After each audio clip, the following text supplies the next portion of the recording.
అందరూ కూడా పరిశుద్ధ లేఖన భాగాలను తెరవండి. మత్తయి సువార్త 25వ అధ్యాయము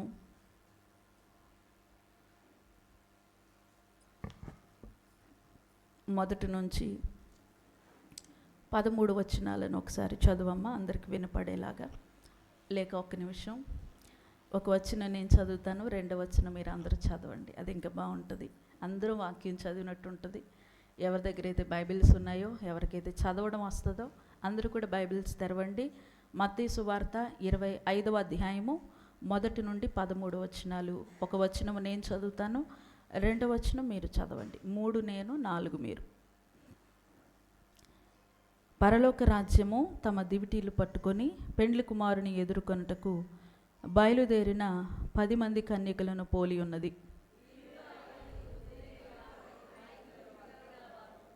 బుద్ధి లేని వారు తమ దివిటీలు పట్టుకొని తమతో కూడా నూనె తీసుకొని పోలేదు.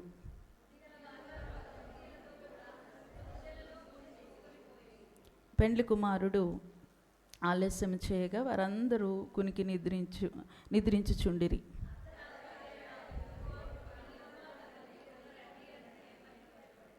అప్పుడు ఆ కన్యకలందరూ లేచి తమ దివిటీలను చక్కపరిచిరి. కానీ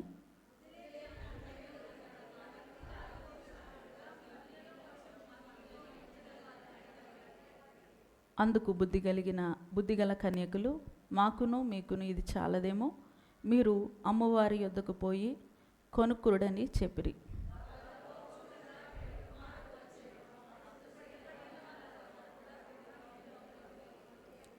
అంతటా తలుపు వేయబడెను. ఆ తర్వాత తక్కిన కన్యకలు వచ్చి, అయ్యా అయ్యా మాకు తలుపు తీయమని అడుగగా, ఆ దినమైనను గడి అయినను మీకు తెలియదు గనుక మెలకుగా ఉండుడి. దేవుడు తన పరిశుద్ధమైన వాక్యాన్ని మన వినికిల్లో ఆశీర్వదించి ఈ వాక్య భాగాన్ని మనందరి కొరకు విరిచి వడ్డించునుగాక. ఆమేన్. శ్రద్ధగా దేవుని మాటలు వినండి. ఎవరు కూడా అలక్ష్యంగా నిర్లక్ష్యంగా ఉండొద్దు. దయచేసి మనకిచ్చినటువంటి కొద్ది సమయంలో దేవుని వాక్యాన్ని శ్రద్ధగా ఆలకించి మనల్ని మనము దేవుని యొక్క రాజ్యానికి సిద్ధపరుచుకుందాము. యేసుక్రీస్తు ప్రభువారు ఈ ఉపమానాన్ని పరలోక రాజ్యం గురించి ఈ యొక్క పోలికను తన యొక్క శిష్యులకు వివరిస్తున్నటువంటి సందర్భం. ఆ ముందు అధ్యాయంలో మనం చూస్తే ఆయన రాకడ గురించినటువంటి గుర్తులు, సూచనలు ఇవన్నీ కూడా చెప్తూ శిష్యుల యొక్క అనుమానాలు, సంశయాలు అన్నీ కూడా తీరుస్తూ 25వ అధ్యాయం స్టార్టింగ్లో ఒక పోలికతో, ఒక ఉపమానముతో ప్రారంభించారు. ఈ యొక్క ఉపమానము పరలోక రాజ్యమును గురించి, దేవుని యొక్క రెండవ రాకడను గురించినటువంటి పోలిక, ఉపమానము అని మనకి చాలా స్పష్టంగా అర్థమవుతూ ఉంది. అయితే ఈ వాక్య భాగాన్ని మీరు చాలాసార్లు చదివారు. ఎందుకంటే సాధారణంగా బైబిల్ ప్రారంభించినప్పుడు ఎలా ఆదికాండం ఎంత ఇంట్రెస్ట్గా చదువుతామో, న్యూ టెస్ట్మెంట్లో మత్తయి కూడా అంతే ఇంట్రెస్ట్గా చదువుతాం. కాబట్టి ఈ యొక్క 28 అధ్యాయాలు కలిగినటువంటి మత్తయి సువార్త చాలాసార్లే చదివి ఉండొచ్చు. అందులో ఈ 25వ అధ్యాయము 10 మంది కన్యకల యొక్క ఈ ఉపమానము చాలాసార్లు మీరు చదివి ఉండుండొచ్చు. అండ్ చాలాసార్లు విని కూడా ఉండుండొచ్చు. దేవునికి స్తోత్రం. ఈ యొక్క ఉపమానం నేను చాలాసార్లు చదివానండి, విన్నానండి అన్నవారు చేపైకెత్తండి. దేవునికి స్తోత్రం. నేను చెప్తున్నాను, చాలాసార్లు మీరు చదివినా, చాలాసార్లు విన్నా, ఈరోజు మరింత శ్రద్ధగా వినాలని మనవి చేస్తున్నాను. ఇది తెలిసిన వాక్యమే కదా అనేటువంటి ఆ నిర్లక్ష్యము మన హృదయాల్లోనికి రానివ్వకూడదు. ఎప్పుడైతే అలాంటి నిర్లక్ష్యం ఉంటుందో దేవుడు మాట్లాడాలనుకున్న మాట మనం మిస్ అయిపోతాం. ఓకేనా? కాబట్టి అలా ఎవరు మిస్ చేసుకోవద్దు. దేవుడు స్పష్టంగా మాట్లాడతాడు. కాబట్టి ఈ యొక్క వాక్యాన్ని ఇంకొంచెం ఇంట్రెస్టింగ్గా చేయడానికి నేను ఈ యొక్క వాక్య భాగాన్ని ఈ విధంగా సిద్ధపరచుకున్నాను. ఎలా అంటే క్వశ్చన్ అండ్ ఆన్సర్స్ రీతిలో, ఒక ఇంటర్వ్యూ మాదిరిగా అనుకోండి. ప్రశ్నలు, జవాబులు, సమాధానాలు. క్వశ్చన్ అండ్ ఆన్సర్స్ పద్ధతిలో ఈరోజు వాక్య భాగాన్ని మనం నేర్చుకుందాం. ఒక 7 ప్రశ్నలు, 7 ప్రశ్నలు అయితే సమాధానాలు కూడా 7 ఉండాలి కదా, ఉంటాయి. ఏడా అని ఏడుపు ముఖం పెట్టొద్దు. దేవునికి స్తోత్రం, హల్లెలూయా. అమ్మో ఏడా, 7. దేవునికి స్తోత్రం. చాలా సంపూర్ణమైన సంఖ్యతో ఈరోజు మనం ప్రారంభించుకుంటున్నాం. చాలామంది 7 అని పలకడానికి కూడా ఇబ్బంది పడతారు, భయపడతారు. కానీ బైబిల్లో 7 అనేటువంటి సంఖ్యకు చాలా ప్రాముఖ్యత ఉంది. అది సంపూర్ణమైన సంఖ్య కాబట్టి ఏమాత్రం భయం లేకుండా అందరూ 7 అని పలకండి ఒకసారి. ఏది చాలామంది పలకట్లా, కొంతమందికి ఇబ్బంది. ఈరోజు అలాంటి అనుమానం, సంశయం ఏం పెట్టుకోవద్దు. చెప్పండి 7 ప్రశ్నలు, 7 ప్రశ్నలు, 7 సమాధానాలు. Very good. సంతోషంగా విందాం, ఏడుస్తూ కాదు. ఆమేన్, హల్లెలూయా. మొదటి ప్రశ్న నేను అంటే దీన్ని సిద్ధపరచుకున్న విధానం. మొదటి ప్రశ్న ఏంటంటే, పరలోకం అండ్ నరకం ఎలా ఉంటుంది ప్రశ్న. ఆ ప్రశ్న నుంచి మనకి చివరికి సమాధానాలు, చివరాఖరికి మనం ఈ సబ్జెక్టులోనికి వస్తాం. పరలోకం నరకం ఎలా ఉంటుంది అనేటువంటి ఒక ప్రశ్న మనం వేసుకున్నప్పుడు, ముందుగా పరలోకం గురించి మనం చెప్పుకుంటే, పరలోకం అనేది ఖచ్చితంగా ఇక్కడ ఉన్నట్టు ఉండదు. దేవుని స్తోత్రం. ఇప్పుడు నీకు ఎలా అయితే ఉందో అలా అయితే ఖచ్చితంగా ఉండదు. ధైర్యంగా ఉండు. దేవునికి స్తోత్రం, హల్లెలూయా. పరలోకం ఎలా ఉంటుంది అనేటువంటి ఆ భాగంగా రిఫరెన్సు ప్రకటన గ్రంథము 21వ అధ్యాయము 4వ వచనాన్ని ఒకసారి ఫాస్ట్గా చదివేద్దాం. ఆయన వారి కన్నుల ప్రతి బాష్ప బిందువు తుడిచివేయును, మరణము ఇక ఉండదు, దుఃఖమైనను ఏడ్పైనను వేదనైనను ఇక ఉండదు, మొదటి సంగతులు గతించిపోయినని సింహాసనములో నుండి వచ్చిన గొప్ప స్వరము చెప్పుట వింటిని. చాలమ్మా, దేవునికి స్తోత్రం. 21వ అధ్యాయము 4వ వచనం మనం చదువుకున్నాము. ఆయన వారి ప్రతి బాష్ప బిందువు తుడిచివేయను, మరణము ఇక ఉండదు, దుఃఖమైనను ఏడుపైనను వేదనైనను ఇక ఉండదు. దేవునికి స్తోత్రం. అంటే పరలోకం ఎలా ఉండబోతుందంటే చాలా సంతోషంగా ఉండబోతుంది. మీరు ఈరోజు పరలోకాన్ని ఊహించుకోండి. అక్కడ కన్నీటికి తావు ఉండదు. ఎందుకంటే అక్కడికి వెళ్ళకముందే లేక వెళ్ళాకే ఆయన మన ప్రతి బాష్ప బిందువుని ఏం చేస్తారు, తుడిచేస్తారు. ఇక అక్కడ మరణం ఉండదు. అంటే మరణం అంటే కొంతమందికి భయం.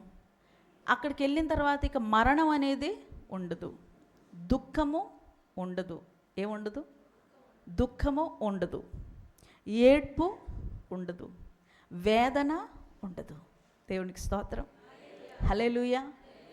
ఇక్కడ ఇవన్నీ ఉన్నాయా? దుఃఖం ఉందా? లేదా? ఏడుపు ఉందా? వేదన ఉందా? మరణం ఉందా? కన్నీళ్ళు బిందులు బిందులు బిందులు బిందులు వస్తున్నాయా? వస్తాయి, అన్నీ ఉన్నాయి ఇక్కడ. కానీ పరలోకంలో అవేమీ ఉండవు. దేవునికి స్తోత్రం, హల్లెలూయా.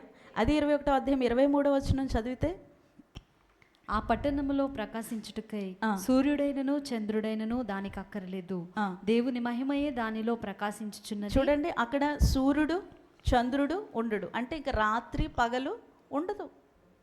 అక్కడ ఎప్పుడు ఒకేలా ఉంటుంది. దేవునికి స్తోత్రం. చీకటి అనేది మనం అక్కడ చూడం, వెలుగే ఉంటుంది. అసలు సూర్య చంద్ర నక్షత్రాదులే ఉండరు అక్కడ. 7వ అధ్యాయము 16వ వచనం, రెవల్యూషన్ 7వ అధ్యాయం 16వ వచనం. వారికి ఇక మీదట ఆకలి అయినను దాహమైనను ఉండదు, సూర్యుని ఎండైనను ఏ వడగాలి అయినను వారికి తగులదు. చాలమ్మ, దేవునికి స్తోత్రం. పరలోకం ఎలా ఉండబోతుంది అనేటువంటి ఆ కోణంలో మరి అక్కడ ఏముండదంట? ఆకలి ఉండదు, దాహం ఉండదు, ఎండ ఉండదు, వడగాలి వడదెబ్బలు ఉండవు. అంత సంతోషమే అక్కడ. అక్కడ సువర్ణముతో బంగారముతో వేయబడిన వీధులు ఉంటాయి. చాలా ప్రశాంతమైనటువంటి వాతావరణం, చాలా ప్లెజెంట్ అట్మాస్ఫియర్ అక్కడ మనం చూస్తాం. ఆకలి ఉండదు, దాహం ఉండదు, ఏడ్పు ఉండదు, కన్నీరు ఉండదు, వేదన ఉండదు, సూర్యుడు ఉండడు, చంద్రుడు ఉండడు. కాబట్టి పరలోకము అనేది ఈ ప్రక్కన పెట్టుకొని, మీరు కుడివైపున పెట్టుకొని, చాలా సంతోషంగా ఉంటుంది, ఆనందంగా ఉంటుంది, వెలుగుతో నింపబడి ఉంటుంది. దేవునికి స్తోత్రం, హల్లెలూయా. మరి నరకం ఎలా ఉంటుంది? పూర్తి ఆపోజిట్. పరలోకానికి పూర్తి ఆపోజిట్గా మనం నరకాన్ని చూస్తాం. అక్కడ మార్కు గారు తన యొక్క సువార్తను రాస్తూ 7వ అధ్యాయం 16వ మార్కు సువార్త 9వ అధ్యాయం 48వ వచనంలో అంటారు కదా, అగ్ని ఆరదు అక్కడ. నరకంలో ఏముంటుందంటే అగ్ని ఉంటుంది. ఆ అగ్ని వలన ఆ అగ్ని అసలు ఎప్పటికీ ఆరిపోదు, అందులో వేయబడినటువంటి ఆ పురుగు కూడా చావదు. నరకం అనేది బైబిల్లో 12 సార్లు రాయబడింది. అందులో 11 సార్లు ప్రభువే ఆ పదాన్ని ప్రస్తావించారు, నరకం. అక్కడ అగ్ని ఆ మంటలు ఉంటాయి. ఇంకా మనం కొన్ని వచనాలను చదువుకుంటే, ప్రకటన గ్రంథము 20వ అధ్యాయం 10వ వచనము, 14వ అధ్యాయం 11వ వచనం చదివితే, ఈ నరకం అనేది విశ్రాంతి లేని ప్రదేశము అని మనకి రాయబడతా ఉంటుంది. మీరు నోట్ చేసుకుని ఇంటికి వెళ్ళాక చదువుకోండి, రెఫరెన్సులు చదివితే లేట్ అయిపోతుంది. ప్రకటన గ్రంథము 20వ అధ్యాయం 10వ వచనము, 14వ అధ్యాయం 11వ వచనం ప్రకారంగా నరకములో ఏముండదంట? విశ్రాంతి లేని ప్రదేశం అది. విశ్రాంతి ఉండదు. మనసుకి, ఆలోచనలకి, శరీరానికి కూడా ఏముండదు? రెస్ట్ ఉండదు. చాలా భయంకరమైన ప్రదేశం. అలాగే మత్తయి సువార్త 25వ అధ్యాయం 30వ వచనం ప్రకారంగా నరకం అనేది అంధకారముతో నింపబడి ఉన్నటువంటి ప్రదేశం. చీకటి, అంధకారం. అక్కడ ఏముంటుందని చెప్పుకున్నాం మనం? వెలుగు ఉంటుంది. పరలోకంలో వెలుగు ఉంటుంది, వెలుగే ఉంటుంది. ఎందుకంటే ఆయన వెలుగై ఉన్న దేవుడు. సూర్యుడు, చంద్రుడు ఇంకా ప్రకాశించనక్కర్లేదు. మనకి ఉదయం వెలుగు రావాలంటే సూర్యుడు రావాలి, సాయంత్రం కాస్త కోస్త వెలుగు రావాలంటే చంద్రుడు రావాలి, నక్షత్రాలు రావాలి.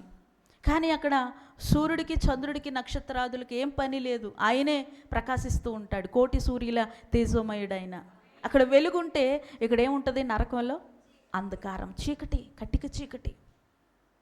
అక్కడ సంతోషం ఉంటే, అక్కడ పూర్తి విశ్రాంతి ఉంటే, ఇక్కడ అసలు విశ్రాంతి ఉండదు.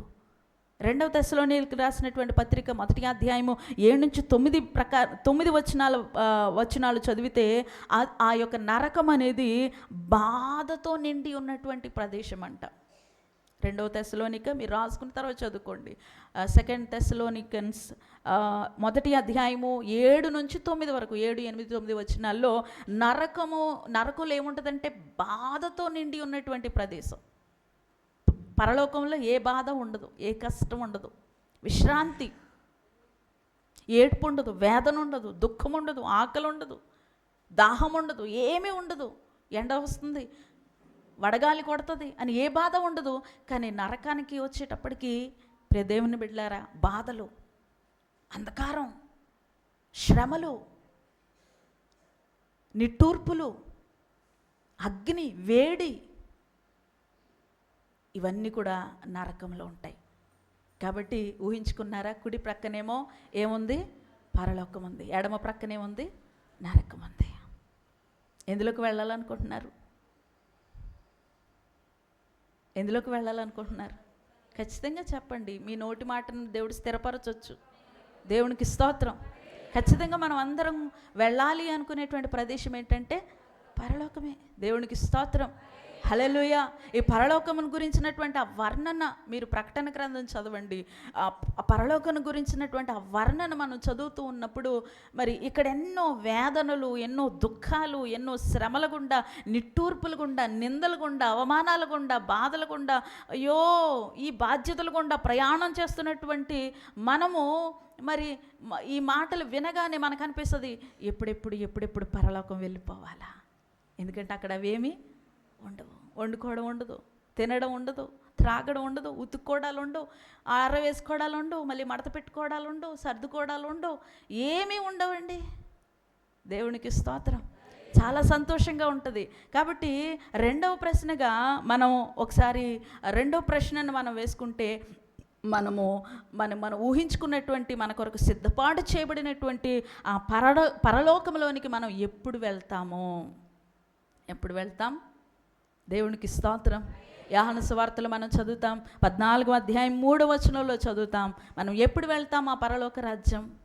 ఆ సంతోషంగా ఉండే, మరి చక్కగా వెలుతురుతో ఆనందముతో నింపబడి ఉన్నటువంటి, సమృద్ధితో నింపబడి ఉన్నటువంటి ఆ పరలోక రాజ్యంలోనికి మనం ఎప్పుడు వెళ్తాం? 14వ అధ్యాయం 3వ వచనం, నేను వెళ్ళి మీకు స్థలము సిద్ధపరచుదును.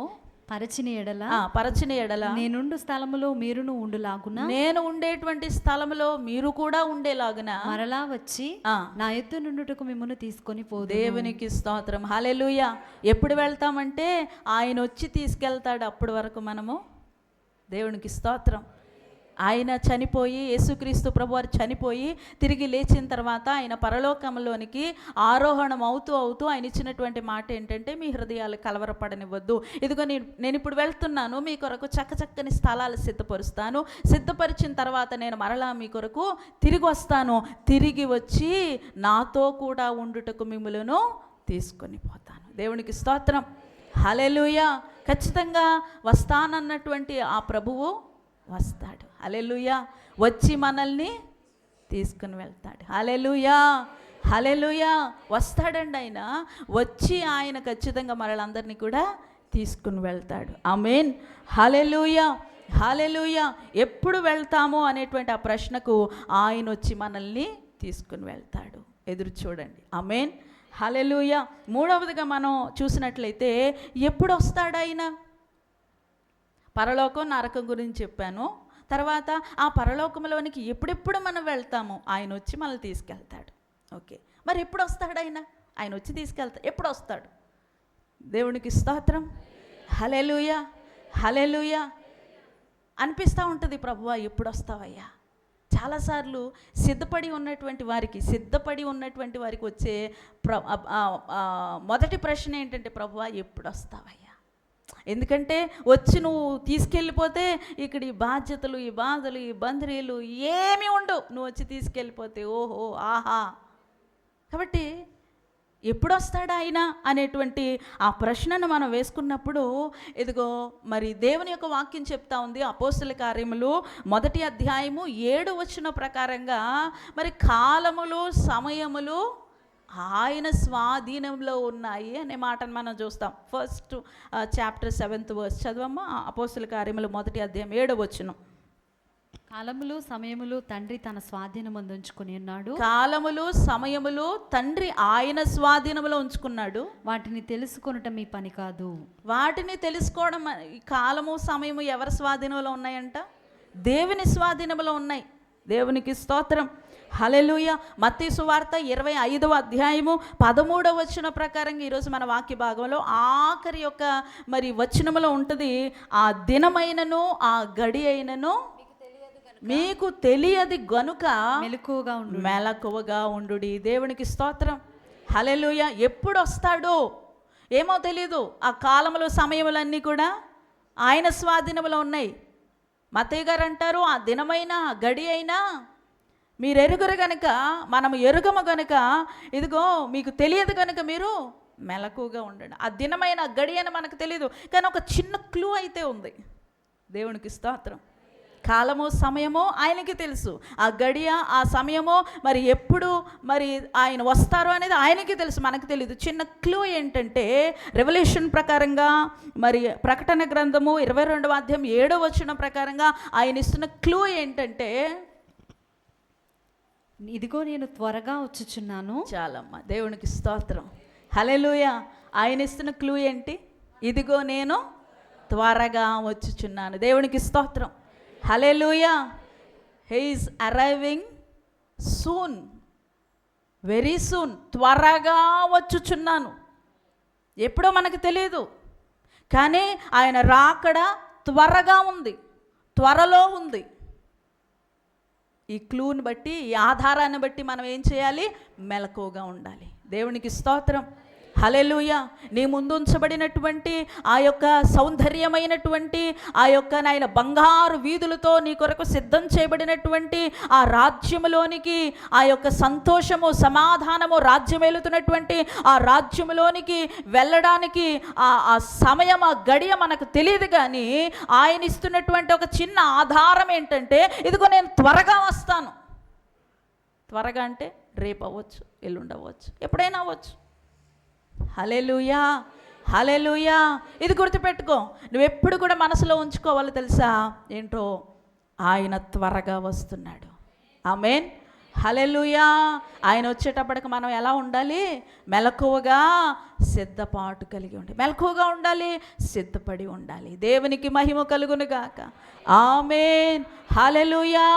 ఈ బుద్ధి లేనటువంటి కన్యకలు మెలకువగా లేనటువంటి కారణం చేతనే కదండి, సిద్ధపాటు లేని కారణం చేతనే కదా వారు విడిచిపెట్టబడ్డారు. కాబట్టి ప్రియ దేవుని బిడ్డలారా, ఆయన త్వరగా వచ్చుచున్నాడు. కాబట్టి ఆయన వచ్చేటప్పటికి అంతా కూడా మనం ముస్తాబైపోయి, రెడీ అయిపోయి, సిద్ధపడిపోయి, రెడీగా మెలకువగా ఉంటే ఆయన వచ్చి మనల్ని తీసుకుని వెళ్ళిపోతాడు. ఆమేన్, హల్లెలూయా.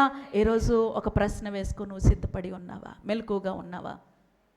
సిద్ధపడి ఉన్నావా? హల్లెలూయా.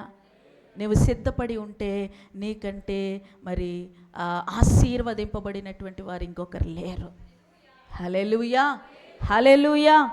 సరే, 4వ ప్రశ్నలోనికి వస్తే, మనం ముందు ఎప్పుడు వస్తాడు అని చదువుకున్నామో, 4వదిగా మనం చూస్తే ఎలా వస్తాడాయన?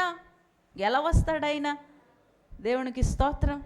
హల్లెలూయా, హల్లెలూయా. మనం చదివాము ఈరోజు 1 తెస్సలోనీయులకు రాసినటువంటి పత్రిక 5వ అధ్యాయము 2వ వచనములో మనం చదివాం. ఎలా వస్తాడాయన? రాత్రివేళ దొంగ ఎలాగూ వచ్చునో అలాగే ప్రభువు దినము వచ్చునని. దేవునికి స్తోత్రం. హల్లెలూయా. ప్రియ దేవుని బిడ్డలారా, మనందరం తెలుసుకోవాల్సినటువంటి ఒక విషయం ఉంది. మరి దేవుని యొక్క రాకడ 3 సార్లు ఉంటుంది. ఒకటి, మొదటి రాకడ ఆయన వచ్చేసారు, పసి బాలుడిగా ఆయన వచ్చారు. అది మొదటి రాకడ. వచ్చి పసి బాలుడిగా మరి సత్రములో స్థలము లేనందున పశువుల తొట్టెలో పరుండబెట్టి ఆయన చేయాల్సినటువంటి పనంతా కూడా చేసి ముగించుకొని ఆయన వెళ్ళిపోయాడు. అయితే రెండవసారి ఆయన వస్తాడు. రెండవసారి ఎలా వస్తాడు అంటే, ఇది దొంగ వలె రహస్యంగా వస్తాడు. దేవునికి స్తోత్రం. హల్లెలూయా, హల్లెలూయా. ఎలా వస్తాడండి? రహస్యంగా, దొంగ వలె.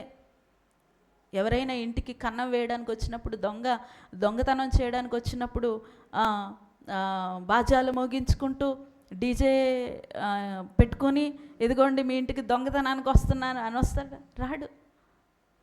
చాలా సైలెంట్గా వచ్చేసి సైలెంట్గా తన పని ముగించేసుకొని వెళ్ళిపోతాడు. అలాగే ఆయన రెండవ రాకడ కూడా చాలా రహస్యంగా ఉంటుంది. దేవునికి స్తోత్రం చెప్పండి. హల్లెలూయా, హల్లెలూయా, హల్లెలూయా. వెలుగు సంబంధమైనటువంటి మనకు మరి దాన్ని గ్రహించుకోగలము. ఆ అధ్యాయం అంతా మనం చదివితే మనము చీకటిలో ఉన్న వారము కాదు, మనం వెలుగు సంబంధం. కాబట్టి అది మనకి రహస్యంగా ఏముండదు. ఆయన వస్తాడు, ఆయన మనల్ని తీసుకుని వెళ్ళిపోతాడు. కానీ మరి సిద్ధపడి లేనటువంటి వారందరూ కూడా విడిచిపెట్టబడతారు. దేవునికి స్తోత్రం. హల్లెలూయా. ఒకటి, రెండవసారి ఆయన రహస్యంగా, దాన్ని ర్యాప్చర్ అంటారు, రహస్యంగా వచ్చేస్తాడు. సిద్ధపడి ఉన్నావా? మూడవసారి ఆయన వస్తాడు. సంఘం ఎత్తబడిన తర్వాత 7 ఏళ్ళు శ్రమకాలం ఇక్కడ జరిగిన తర్వాత 3.5 సంవత్సరాలు శ్రమలు, 3.5 సంవత్సరాలు మహాశ్రమల కాలం ముగిసిన తర్వాత ఆయన మరలా చూడండి. ఒకసారి తెస్సలోనీయులకు రాసినటువంటి పత్రిక 4వ అధ్యాయము 16వ వచనం చదువుదాం. 2వ తెస్సలోనిక 4:16. మొదటి ఆర్భాటముతోను ప్రధాన దూత శబ్దముతోను దేవుని బోరతోను పరలోకము నుండి ప్రభువు దిగి వచ్చును. పరలోకములో నుండి ప్రభువు దిగి వచ్చును. క్రీస్తునందుండి మృతులైన వారు మొదట లేతురు. క్రీస్తునందుండిన వారు మొదట లేతురు. దేవునికి స్తోత్రం. చూడండి, ఇక్కడ మనం చదివాం 4వ అధ్యాయం 16వ వచనంలో ఎలా వస్తాడంట ఆయన? ఆర్భాటముతోను ప్రధాన దూత శబ్దముతోను ఆయన దేవునికి స్తోత్రం చెప్పండి. ఆర్భాటంగా దేవుని బోరతో, ప్రధాన దూత శబ్దముతో ఆయన వస్తాడు మళ్ళీ అప్పుడు. హల్లెలూయా.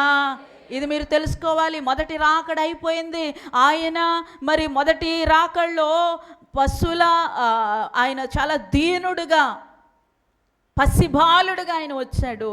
రెండవసారి ఆయన రహస్యంగా దొంగలాగా వస్తాడు. మూడవసారి కొదమ సింహము వలె ఉగ్రరూపముతో, ప్రధాన దూత శబ్దముతో, ఆర్భాటముతో, జయ జయ ధ్వనులతో ఆయన వస్తాడు. హల్లెలూయా, హల్లెలూయా, హల్లెలూయా. ప్రియ దేవుని సంఘమా, ప్రియ దేవుని బిడ్డలారా, ఎంతవరకు నువ్వు సిద్ధపడి ఉన్నావు? ఈరోజు రహస్య రాకడ కొరకు నీలో సిద్ధపాటు ఉందా? ఈరోజు ప్రభు ప్రశ్నిస్తున్నాడు. హల్లెలూయా. ప్రభు ప్రశ్నిస్తున్నాడు. ఆలోచించుకో. అర్ధరాత్రి రావచ్చు, తెల్లవారుజామున రావచ్చు, మిట్ట మధ్యాహ్నం రావచ్చు. ఆయన రహస్యంగా వస్తాడు. ఇద్దరు తిరుగులు విసురుతూ ఉంటారంట.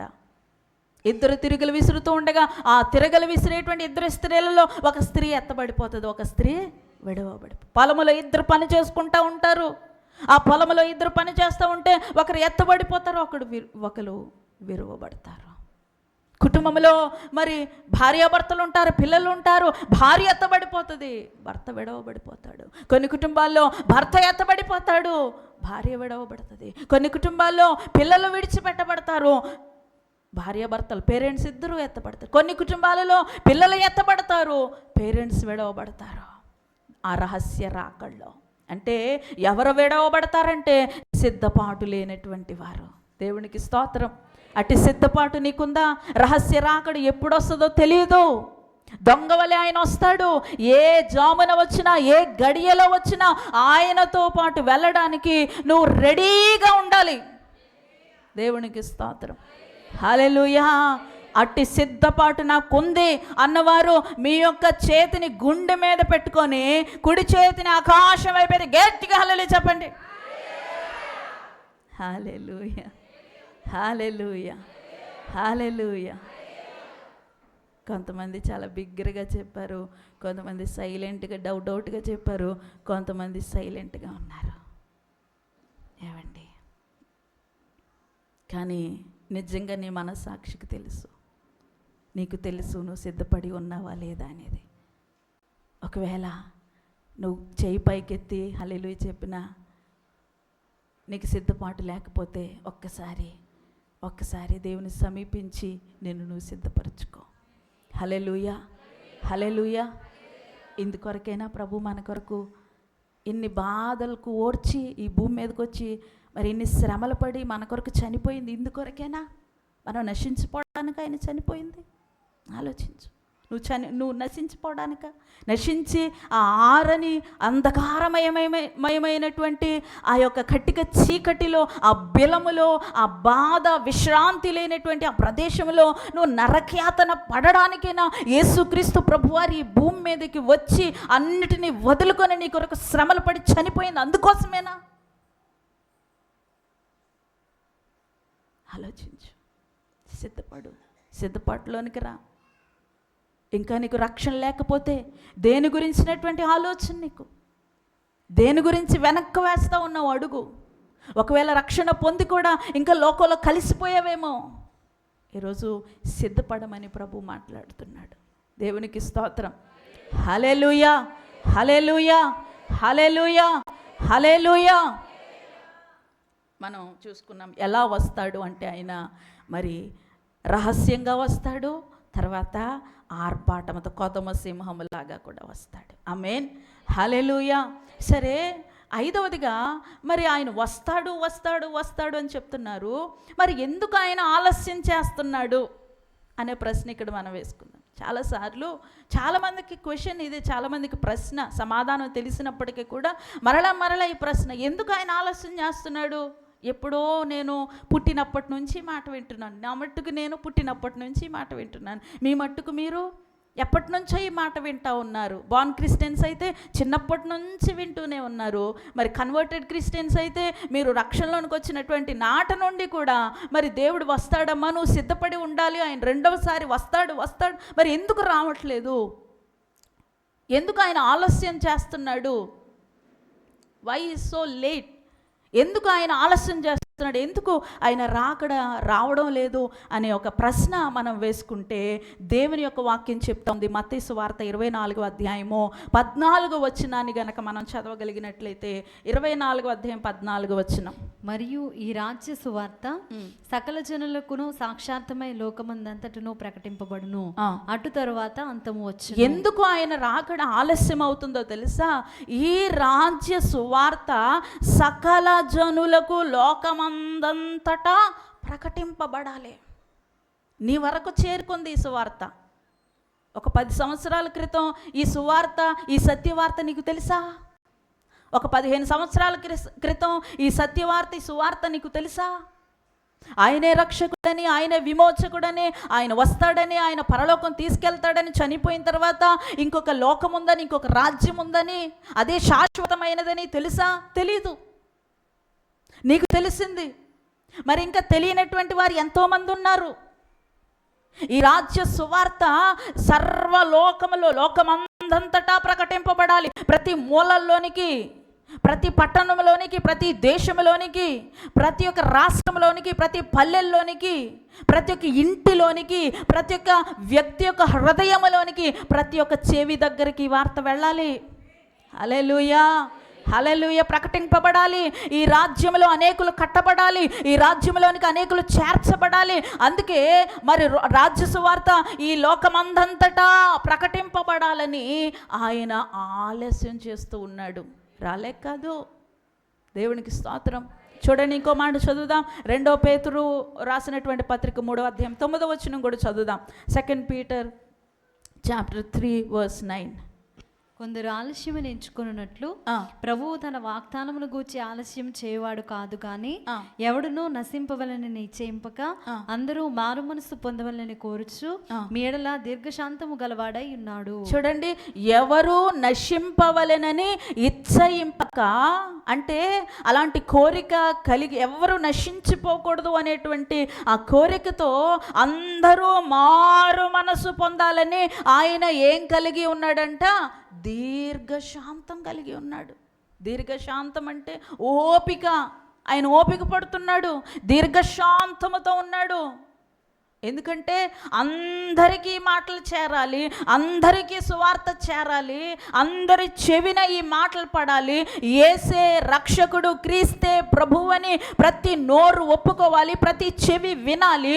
అందరూ కూడా మరి మారు మనసు పొందాలని, ఎవరు నశించిపోకూడదని ఆయన ఇంకా ఇంకా ఇంకా ఇంకా ఇంకా ఆలస్యం చేస్తూ ఉన్నాడు. దేవునికి స్తోత్రం. హల్లెలూయా, హల్లెలూయా. ఆ పై వచనంలోనే మనం చదువుతాము. 8వ వచనంలో ఒకసారి చదవమ్మా. ప్రియులారా, ఒక సంగతి మరిచిపోకుడి. ఏమనగా ప్రభువు దృష్టికి ఒక దినము, ప్రభువు దృష్టికి ఒక దినము 1000 సంవత్సరముల వలెను, 1000 సంవత్సరములు ఒక దినము వలెను ఉన్నవి. ప్రభు దృష్టి కంట ఒక దినము ఎన్ని సంవత్సరాలంట? దేవునికి స్తోత్రం. హల్లెలూయా. ఈ లెక్కన నీకు ఎన్ని సంవత్సరాలు ఉన్నాయి?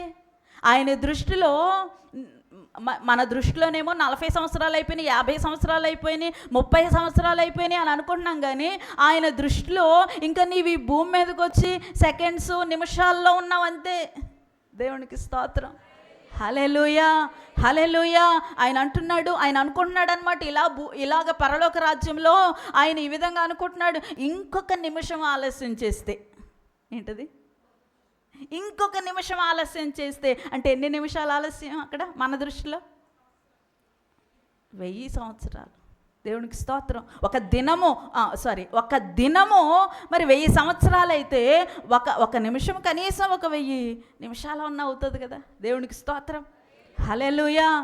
ఒక్కరోజు ఆలస్యం చేస్తే, 1 గంట ఆలస్యం చేస్తాను, లేక 1 నిమిషం ఆలస్యం చేస్తాను, లేక 1 సెకండ్ ఆలస్యం చేస్తాను. ఈ సెకండ్లో ఇంకా ఎవరైనా మారు మనసు పొందుతారేమో, ఇంకా మరి నన్ను గురించి తెలుసుకుంటారేమో ఆయన ఆలస్యం నీకోసమే.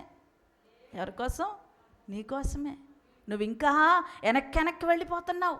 రక్షణ గురించినటువంటి వర్తమానాలు ఎన్ని విన్నా సరే, బ్యాప్టిజం గురించినటువంటి, క్రీస్తుని ఒప్పుకోవడం గురించినటువంటి వర్తమానాలు ఎన్నిసార్లు విన్నా సరే, ఎన్నిసార్లు మరి దైవ సేవకులను ఒప్పింపచేస్తా ఉన్నా సరే, అప్పటికప్పుడు ఒప్పుకొని రక్షణ అంటే వెనక్కి వెళ్ళిపోతున్నావు, బ్యాప్టిజం అంటే వెనక్కి వెళ్ళిపోతా ఉన్నావు. నిజమైన మారు మనసు నీకు లేదు. అందుకోసమే నీకోసమే సరిగ్గా మారతాడు, సరిగ్గా మారుతుంది, సరిగ్గా మారు మనసు పొందుతుంది, నిజమైనటువంటి రక్షణలోనికి వస్తుంది. ఈ రోజైనా బ్యాప్టిజం తీసుకుంటుంది, ఈ రోజైనా నన్ను తెలుసుకుంటాడు అని తెలిసి ఆయన అనుకొని ఆయన ఏం చేస్తున్నాడండి? ఆయన ఆలస్యం చేస్తున్నాడు. ఆయన రాలేక కాదు, ఆయనకి చేతకాక కాదు. దేవునికి స్తోత్రం, హల్లెలూయా. ఆయన ఉన్న పాటుగా ఇప్పుడే వస్తే ఎంతమంది కొట్టుకుపోతారో, ఎంతమంది నిలబడతారో ఆయనకే తెలుసు, నీకే తెలుసు. హల్లెలూయా. ఎంతమంది కొట్టుకుపోతారు? ఇప్పటికిప్పుడు ఉన్నపాటుగా ఆయన వస్తే ఎంతమంది కొట్టుకుపోతారండి? ఎంతమంది ఎత్తబడతారు? అందుకే ఆయన ఆలస్యం చేస్తున్నాడు. కానీ ఆయన దీర్ఘశాంతాన్ని, మరి ఆయనకు ఓర్పును పరీక్షించొద్దు. ఆలస్యం చేస్తున్నాడు కదా.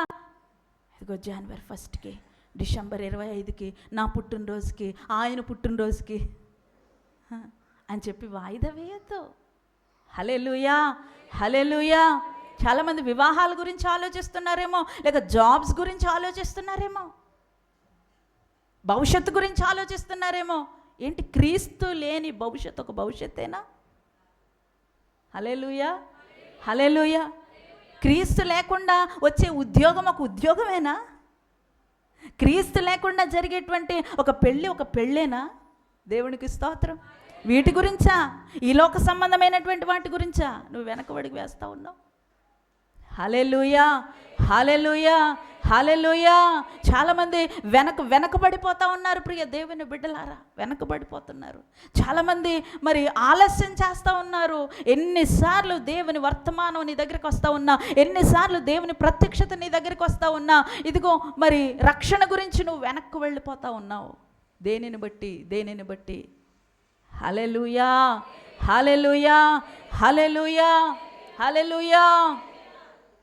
ప్రియ దేవుని బిడ్డలారా, దేవుడు మన స్థితిగతులను మార్చగలడు.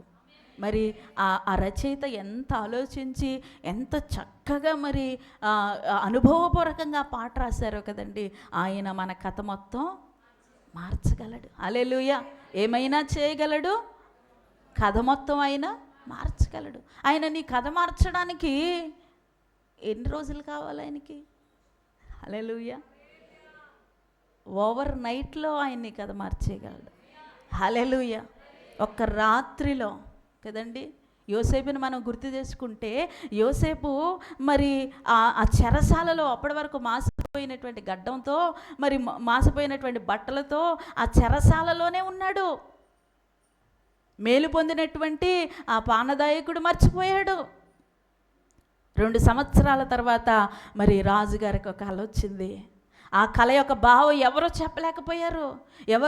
ఎవరు అంటే మరి జైల్లో, చెరసాలలో యోసేపు అనేటువంటి ఒక ఆయన ఉన్నాడు.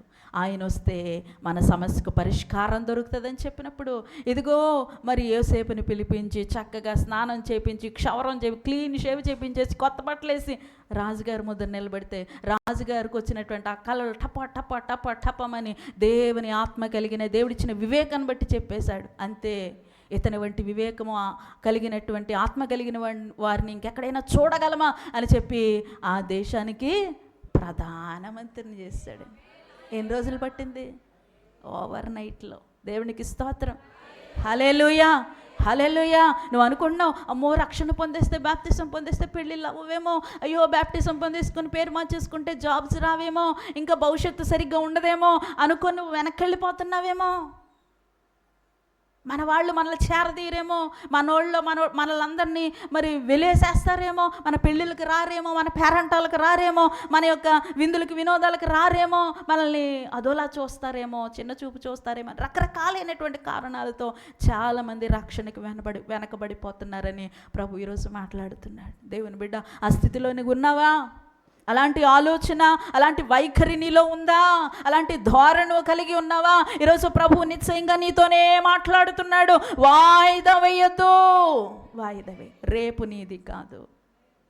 చెప్పండి, రేపు నాది అన్నవాళ్ళు ఎవరైనా ఉంటే గట్టిగా లేదు చెప్పండి. టుమారో ఈజ్ మైన్, రేపు నాదే, రేపు నాదే అన్నవాళ్ళు ఎవరైనా ఉంటే గట్టిగా లేదు చెప్పండి. బైబిల్ చెప్తే రేపు నీది కాదే, ఏ నాటికి ఈడు ఆ నాటికి చాలను. రేపు నీది కాదు, రేపేమి జరుగునో తెలీదు. బైబిల్ చెప్తుంది, నేడైనను రేపైనను ఒకనొక పట్టణమునకు వెళ్ళి సంపాదించుకుని రండని చెప్పుకున్న వారులారా, రేపేమి సంభవించినో తెలియదు. మీ జీవము ఏపాటిది మీ జీవం?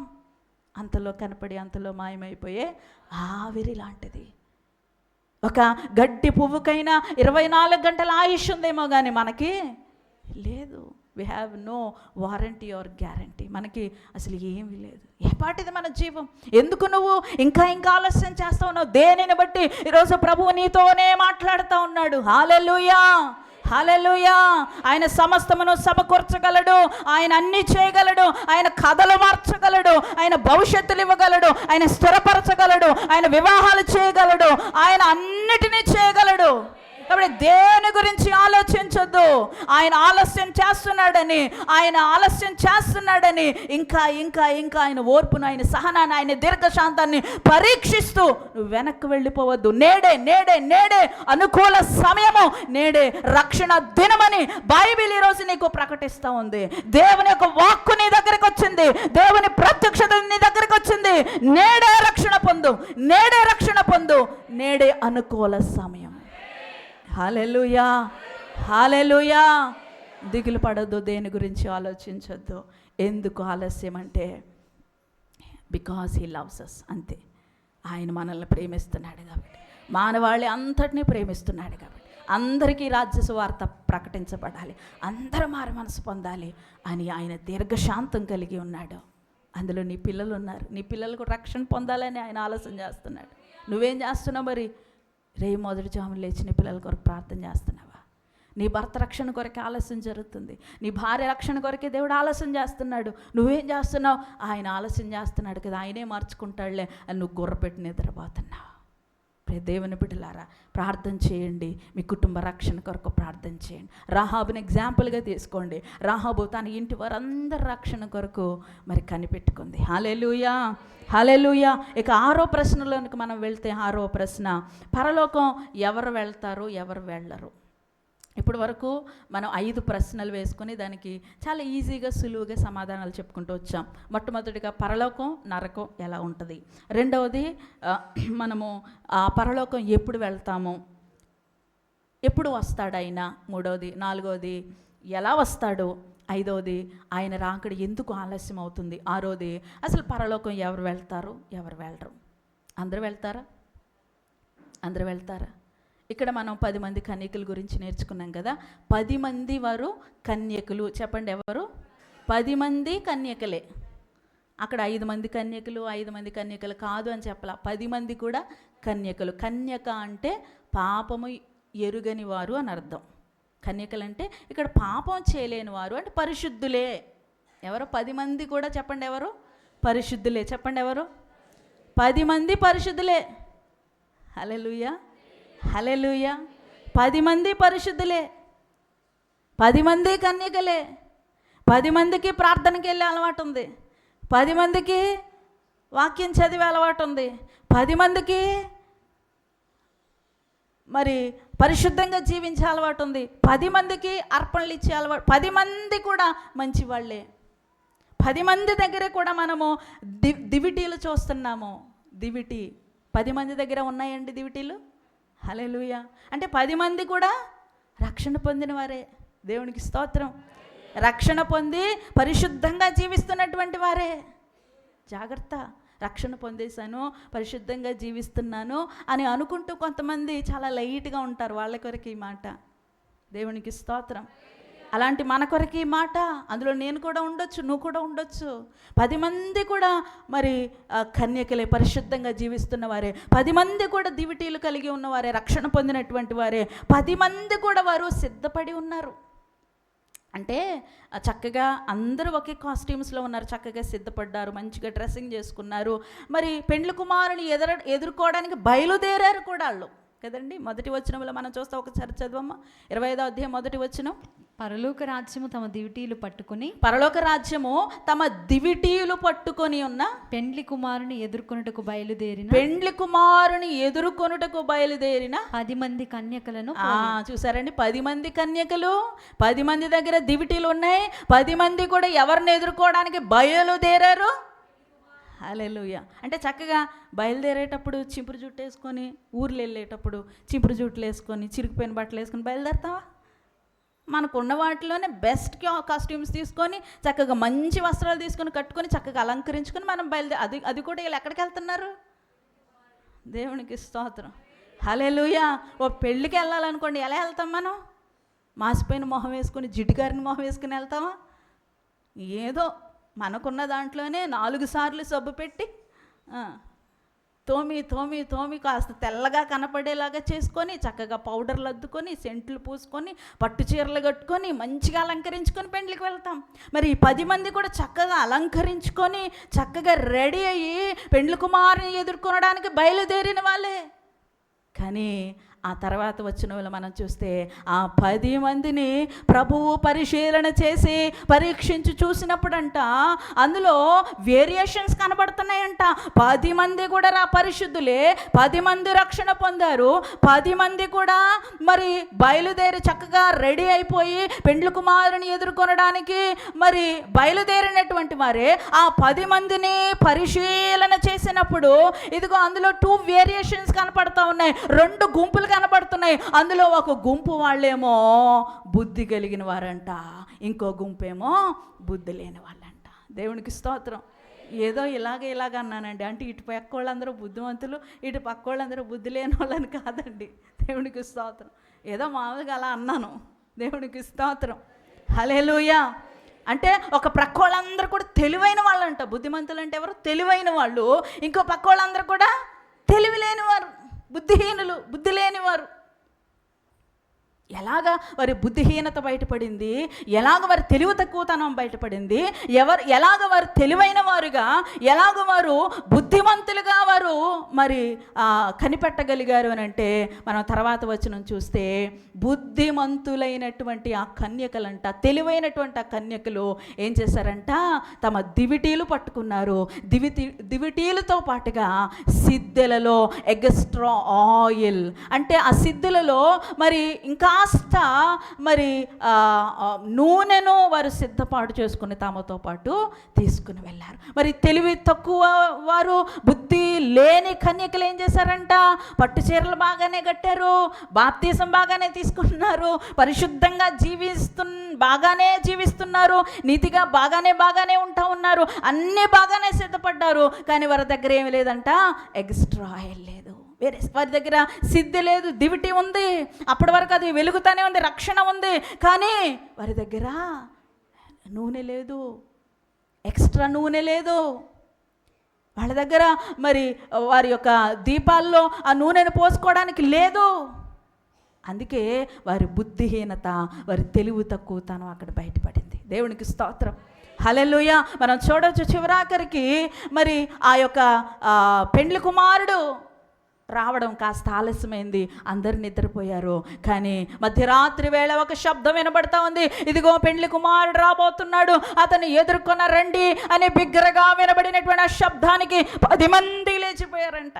దేవునికి స్తోత్రం. హల్లెలూయా. 10 మంది లేచిపోయారు. 10 మంది లేచిపోయి చక్కగా వారి దీపములను చక్కబరుచుకుంటున్నారంట. చక్కబరుచుకున్నటువంటి ఆ ప్రయత్నంలో బుద్ధిహీనుల యొక్క, బుద్ధి లేని వాళ్ళ యొక్క దీపాలు ఆరిపోతూ ఉన్నాయి. నూనె వేసుకుందామని చూస్తే ఏం లేదు, నూనె లేదు. దేవునికి స్తోత్రం. దీపాలంటే ఇప్పుడు పిల్లలకి తెలియకపోవచ్చేమో కానీ మరి లాంగ్ బ్యాక్ ఏగో కరెంట్ అవి రానప్పుడు చాలామంది దీపాలు వాడుతూ ఉండేవారు కదండి. దేవునికి స్తోత్రం. హల్లెలూయా. సాయంకాలం ఇక అవుతుంది అని అనిపించుకునే దీపాలు పెట్టే వేళ అంటారు దాన్ని. దీపాలు పెట్టేటువంటి ఆ వేళ అంటే వెలుగు ఉండాలి, చీకటి రాకుండా అనే ఉద్దేశం. కానీ అది ఒక సెంటిమెంట్ ఏం కాదండి. కొంతమంది సెంటిమెంట్స్ ఉంటాయి. సెంటిమెంట్ ఏం కాదు, వెలుగు ఉండాలి, అప్పుడు చీకటి రాదు అనే ఉద్దేశంతో దీపాలు పెట్టుకునేవారు. దీపాలు పెట్టే ముందు సాయంత్రం అయ్యేటప్పటికి ఆ చిమిని తీసి దానికి ఉన్నటువంటి ఆ మురుకంతా శుభ్రం చేసి ఆ కిరోసిన్ ఏమైనా ఉందా ఇంకా పొయ్యాలా అని చక్కగా అందులో ఫుల్ చేసుకొని కిరోసిన్ ఫిల్ చేసుకొని ఆ వత్తి సరిగ్గా ఉందా లేదా, లేకపోతే ఆ కాలిపోయి మసైపోతూ ఉంటుంది, అది కొంచెం పైకి లాగి ఆ ఒత్తి దాన్ని కట్ చేసి మరలా సాయంత్రానికి వాళ్ళు ప్రిపేర్ చేసుకుంటూ ఉండేవారు. దేవునికి స్తోత్రం. ఆ యొక్క ప్రక్రియ ఇక్కడ జరుగుతూ ఉంది. వారు సిద్ధపరచుకున్నటువంటి ఆ తరుణంలో ఏం జరిగిందండి? ఎక్స్ట్రా నూనె లేదు. ఈ తెలివైన వాళ్ళేమో చక్కగా సిద్ధెల్లో నూనె తీసుకొని దీపాల్లో పోసేసుకొని చక్కగా అంతా ఆ ఒత్తిని సరి చేసుకొని ఆ దీపాన్ని శుభ్రం చేసుకొని వెలిగించేస్తే వెలిగిపోతుంది.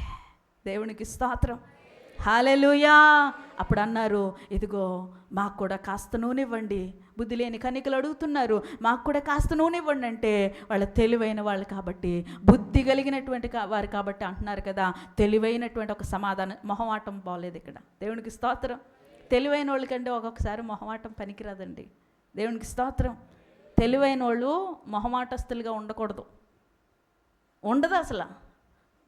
కొన్నిసార్లు మొహమాటానికి పోతే మనం నష్టపోవాల్సి వస్తుంది. ఇక్కడ మొహమాటానికి పోయి తీసుకోండి అంటే వీళ్ళకి కూడా అగతి పట్టేది. సో మొహమాటం లేదు అక్కడ.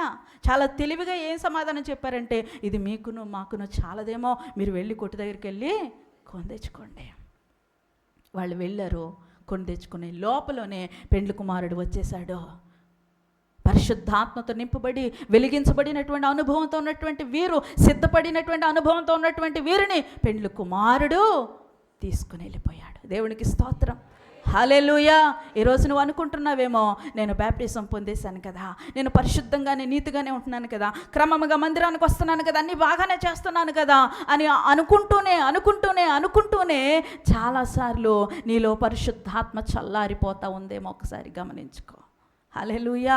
దేవుని ప్రభావం నీలో నుంచి వెళ్ళిపోతుందేమో, పరిశుద్ధాత్మ నీలో నింపుదల లేకుండా తగ్గిపోతూ ఉందేమో, ఆలోచించుకో ఒకసారి. హల్లెలూయా. నిన్ను నువ్వు పరీక్షించుకో.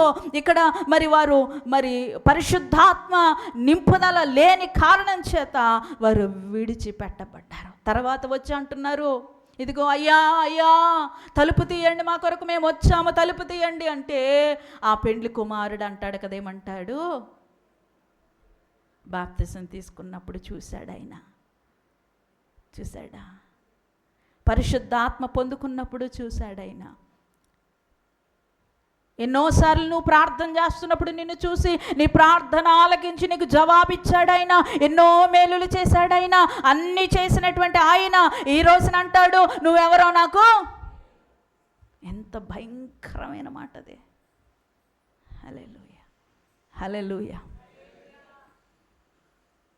ఒక చిన్న బిడ్డ తన తండ్రి దగ్గరికి వెళ్ళి నాన్న అని పిలిస్తే, ఎవరో నువ్వు నాకు తెలియదు పో అవతలకి అంటే ఎలా ఉంటుందండి? అదే సీన్ ఇక్కడ. నువ్వెవరో నాకు తెలియదు. అప్పుడు మనలో అనేకమైన ఆలోచనలు బయలుదేరుతూ ఉంటాయి. అదేంటి రక్షణ ద్వారంలో జానరాజు గారి చేతుల మీద నేను కదా బాప్తిసం తీసుకున్నాను కదా, లేచాను కదా, పరిశుద్ధాత్మ పొందుకున్నాను కదా, సాక్ష్యాలు చెప్పాను కదా, కానుకలు ఇచ్చాను కదా, చర్చికి అనేకమైనటువంటి సహాయాలు చేశాను, భోజనాలు పెట్టించాను, అది చేశాను, ఇది చేశాను. అయ్యో నేను తెలియదు అంటావేంటి ప్రభువా? తెలియదంతే. హల్లెలూయా. ప్రియ దేవుని బిడ్డలారా, జాగ్రత్త. నువ్వు ఇలాంటి భ్రమలో ఉన్నావు, కానీ దేవుని దృష్టిలో తెలివి తక్కువ వారిగా, బుద్ధి లేనటువంటి వారిగా కనపడుతున్నామేమో. బుద్ధి కలిగినటువంటి వారు, తెలివైనటువంటి వారు వెళ్ళిపోయారంతే. ఎవరు వెళ్తారు పరలోకం అని అంటే, ప్రియ దేవుని బిడ్డలారా, ఖచ్చితంగా బుద్ధి కలిగి, జ్ఞానం కలిగి, తెలివి కలిగి నడుచుకున్నటువంటి వారే దేవుని యొక్క రాజ్యంలో చేరుకుంటారు. హల్లెలూయా. రెవల్యూషన్లో మనం చదువుకుంటాము, పిరికివారు, అవిశ్వాసులు, అసహ్యులు, వ్యభిచారులు, దొంగలు వీళ్ళెవరు కూడా దేవుని రాజ్యానికి వారసులు కారు. దేవునికి స్తోత్రం. కొరింథీలో మనం చదువుతాము, ఇదిగో పురుష సంయోగులు, లోభులు, భక్తిహీనులు వీళ్ళెవరు కూడా, అన్యాయస్తులు వీళ్ళెవరు కూడా దేవుని రాజ్యానికి వీళ్ళెవరంటే బుద్ధిహీనులు కాబట్టే అన్యాయం చేస్తూ ఉంటారు, పురుష సంయోగులుగా ఉంటారు, లోబులుగా ఉంటారు, పిరికివారుగా ఉంటారు, దొంగలుగా ఉంటారు, వ్యభిచారులుగా ఉంటారు, అసహ్యకులుగా ఉంటారు, అబద్ధాలు ఆడేవారిగా ఉంటారు. వీళ్ళ బుద్ధిహీనులు కాబట్టే ఈ పనులన్నీ చేస్తారు. అందుకే వారికి దేవుని రాజ్యంలో మరలి వీళ్ళు బాప్తిజం పొందినటువంటి వారే, క్రమముగా దేవుని మందిరానికి వస్తున్నటువంటి వారే, అయినా సరే బుద్ధిహీనమైనటువంటి పనులు చేస్తూ ఉంటారు, అబద్ధాలు ఆడుతూ ఉంటారు, దొంగతనాలు చేస్తూ ఉంటారు, వ్యభిచారం చేస్తూ ఉంటారు, త్రాగుతూ ఉంటారు, మరి పిరికివారుగా ఉంటారు, అవిశ్వాసులుగా ఉంటారు, పురుష సంయోగులుగా ఉంటారు, అన్యాయస్తులుగా ఉంటారు. ఇలాంటి వారందరూ దేవుని రాజ్యానికి చేరుకోరండి. ఎంత భయంకరమైనటువంటి విషయం! జాగ్రత్త, భయం కలగాలి నీకు. ఏదో భక్తి అంటే ఏదో అలాగ వచ్చి వెళ్ళిపోతాం అనుకుంటున్నావేమో. దేవుడు ప్రేమ కలిగిన వాడు, కనికరం కలిగిన వాడు, నన్ను కాకపోతే ఎవరిని చేర్చుకుంటాడు అనుకుంటున్నావేమో. ఒక్కసారి ఆ ధవళ సింహాసనం మీద ఆయన కూర్చుంటే అందరినీ ఒకే కోణంలో చూస్తాడు ఆయన. ధవళ సింహాసనం మీద, తీర్పు సింహాసనం మీద కూర్చున్నప్పుడు నీ యొక్క అన్ని కూడా బట్టబయలవుతా ఉన్నప్పుడు మొహమాటం లేకుండా తోసేయండి అవతలకి అంటాడు ఆయన. తోసేయండి నరకంలోనికి, సాతాను కొరకు సృష్టించబడిన ఆ కటిక బిలములోనికి నెట్టివేయండి, ఆ కటిక చీకటిలోనికి, అంధకారమయమైనటువంటి బాధలు, శ్రమలు, నిందలు ఉండేటువంటి ఆ యొక్క నరకంలోనికి నెట్టివేయండి అని ఆయన ఏమాత్రం అనుమానం లేకుండా చెప్తాడు. హల్లెలూయా. జాగ్రత్త, జాగ్రత్త, జాగ్రత్త. ఎవరు వెళ్తారు? బుద్ధిమంతులు వెళ్తారు, బుద్ధి లేనివారు వెళ్ళరు. దేవునికి స్తోత్రం చెబుదాం. ఇంకొక ప్రశ్న ఉంది కదా మనకి, 6 ప్రశ్నలు చెప్పాను. 7వ ప్రశ్న కూడా చెప్పి నేను ముగిస్తాను. 7వదిగా ఏంటంటే, ఇక్కడ బుద్ధి లేని కన్యకల యొక్క దివిటీలు ఆరిపోయాయి అని మనం చదువుకున్నాం. చాలాసార్లు మనలో కూడా చాలామంది మరి ఆ దివిటీలు, రక్షణ పొందినప్పుడు వెలిగించబడినటువంటి ఆ దివిటీలు ఆరిపోతూ ఉన్నాయి. ఎందుకు ఆరిపోతున్నాయి అనేటువంటి ఆ ప్రశ్నకు సమాధానం చెప్పుకుని మనం ముగించుకుందాం. ఎందుకంటే ఒక సామెత ఉంటుంది, ఏంటో తెలుసా? ఇంత బతుకు బతికి, చెప్పండి, ఇంత బతుకు బతికి ఎవడనంటే ఇంటెన్ కలిగి చచ్చాడంట. పెద్ద విల్ల, పెద్ద పెద్ద మంచాలు, కాస్ట్లీ పరుపులు, కాస్ట్లీ గ్రానైట్స్, ఇంటీరియర్ ఆహా ఓహో, డైనింగ్ టేబుల్ పెద్దది, దాని మీద పంచభక్ష పరమాన్నాలు, చిటికేస్తే పని మనిషి. ఇంత బతుకు బతికాడు. ఎంత బతుకు? ఇంత బతుకు బతికి ఒక రోజున ఇంటెన్ కలిగి చచ్చాడంట. అలాగా ఆ సామెత మనకి మనం తీసుకుంటే, ఇంత బతుకు బతికి ఎంత బతుకు? రక్షణ పొంది బ్యాప్టిజం తీసుకొని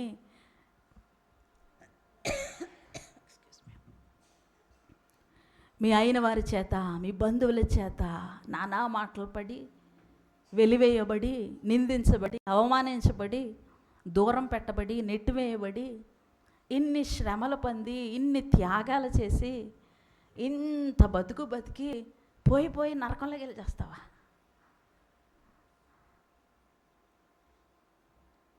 ఈ త్యాగాలన్నీ నరకంలోకి వెళ్ళడానిక? ఈ రక్షణ నరకంలోకి వెళ్ళడానిక? ఇంత పొద్దున్నే మరి ఆ మంచులో పడతలేస్తా గుడికొచ్చింది నరకానికి వెళ్తానుక? నీ యొక్క కష్టార్జితంలో దేవునికి మరి ఎంతో హృదయపూర్వకంగా ఇస్తున్నటువంటి ఆ కానుకలు నరకంలోకి వెళ్ళడానిక? ఇంత చేస్తాను, ఇదంతా నరకంలోకి వెళ్ళడానిక? ఇది చేయాలా? నరకంలోకి వెళ్ళాలంటే వెళ్ళు, బిందాస్గా బ్రతుకు, పొద్దు నుంచి సాయంత్రం వరకు నీకు నచ్చినట్టు తిను, నచ్చినట్టు త్రాగు, నచ్చినట్టు బ్రతుకు. కానీ ఇంత త్యాగపూరితమైనటువంటి జీవితాన్ని జీవిస్తూ నరకంలోనికి వెళ్ళడానిక? ఆలోచించు. ఎందుకు నీ దివిటి ఆరిపోతుంది? జాన్ రాజయ్య గారి ద్వారా వర్తమానం విని, ఆ రక్షణ వార్త విని, మరి మండించబడి, వెలిగించబడి, రక్షణ అనుభవంలోనికి వచ్చి దేవుని కొరకు రగులుతున్నటువంటి నీవు ఇప్పుడు ఆరిపోయిన స్థితిలోనికి వచ్చేస్తున్నావు. ఎందుకు ఆరిపోతున్నావు? బద్దాక ఆదివారం వెలిగించబడుతున్నావు, వర్తమానం విని ఆరాధనలో వెలిగించబడుతున్నావు, మరలా సోమవారం ఆరిపోతున్నావు, మంగళవారం ఆరిపోతున్నావు, మరలా బుధవారం వెలుగుతున్నావు, మళ్ళీ లక్షవారం ఆరిపోతున్నావు, మళ్ళీ శుక్రవారం ఉపవాస ప్రార్థనలు వెలుగుతున్నావు. ఇలా ఎందుకు వెలుగుతూ ఆరిపోతూ వెలుగుతూ ఎందుకు నీకు ఈ జీవితం? ఎందుకు ఇలా జరుగుతుంది? ఆరిపోవడానికి గల కారణాలు ఏంటి అని మనం ఒక్కసారి ధ్యానం చేసుకుందాం. పరిశుద్ధ గ్రంథంలో నుంచి చూడండి ఒకసారి. 1 కొరింథీయులకు రాసిన పత్రిక 15వ అధ్యాయం 19వ వచనం చదువుదాం. 15వ అధ్యాయం 19వ వచనం. 1 కొరింథీ. ఈ జీవితకాలం మట్టుకే మనము క్రీస్తునందు నిరీక్షించు వారమైన ఎడల మనుషులందరికంటే దౌర్భాగ్యులమై ఉందుము. చాలమ్మా, చక్కని మాట ఇక్కడ పౌలు గారు చెప్తున్నారు. ఈ జీవితము మట్టుకే మనము క్రీస్తునందు నిరీక్షణ ఉంచిన ఎడల మనుషులందరికంటే దౌర్భాగ్యులమై ఉందుము. మనుషులందరికంటే కూడా ఏమవుతామంట మనం? చెప్పండి, మీ నోటితో చెప్పండి, చెప్పండి.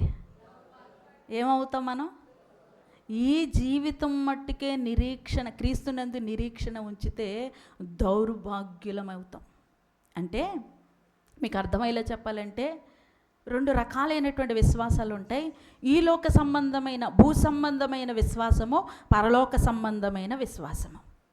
కొంతమంది ఈ బుద్ధి లేని కన్యకల వలె, తెలివి లేని కన్యకల వలె రక్షణ పొందుతారు, బాప్టిజం పొందుతారు, అన్నీ ఉంటాయి.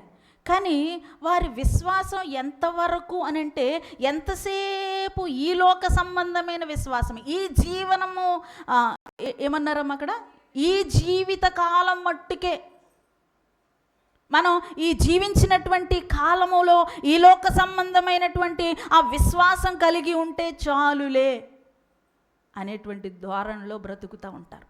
అంటే మనం దేవుని దగ్గరికి వస్తున్నాం, మనకి మరి అప్పులు తీరిపోతే చాలే. దేవుడి దగ్గరికి వస్తున్నాం, మనకి పెళ్ళిళ్ళు అయిపోతే చాలే. దేవుడి దగ్గరికి వస్తున్నాం, మనకి మరి గృహాలు ఇస్తే చాలే. ఇంకంతే, ఎంతసేపు ఈ భూ సంబంధమైన విశ్వాసమే. దేవుని ఎడల ఎలాంటి విశ్వాసం కలిగి ఉంటారంటే, ప్రభువా ఈ భూమి మీద నాకు అది ఇవ్వండి, ఇది ఇవ్వండి. ఈ లోక సంబంధమైన విశ్వాసమే, ఈ జీవితకాలం మట్టుకే నిరీక్షణ. కానీ బైబిల్ చెప్తా ఉంది, మనము ఈ లోక సంబంధులము కాదు. ఇది నీవు తెలుసుకోవాలి.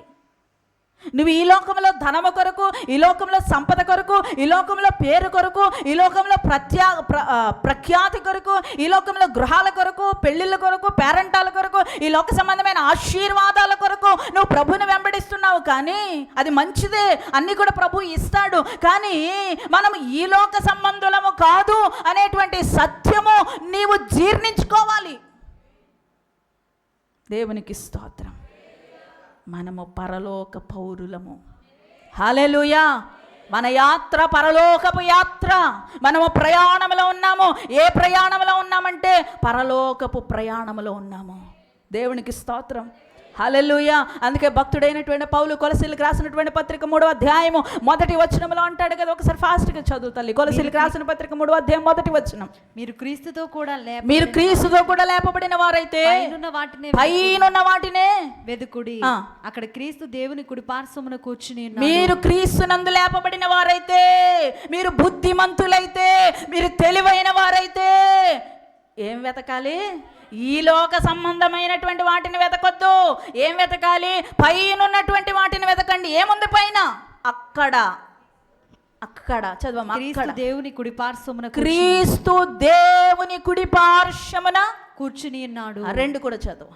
పైనున్న వాటి మీదనే కానీ, పైనున్న వాటి మీదనే కానీ భూ సంబంధమైన వాటి మీద మనసు పెట్టుకొనకుడి. అమ్మా విను విను విను విను విను భూ సంబంధమైన వాటి మీద నీకు మనసుంది, మనసుంది.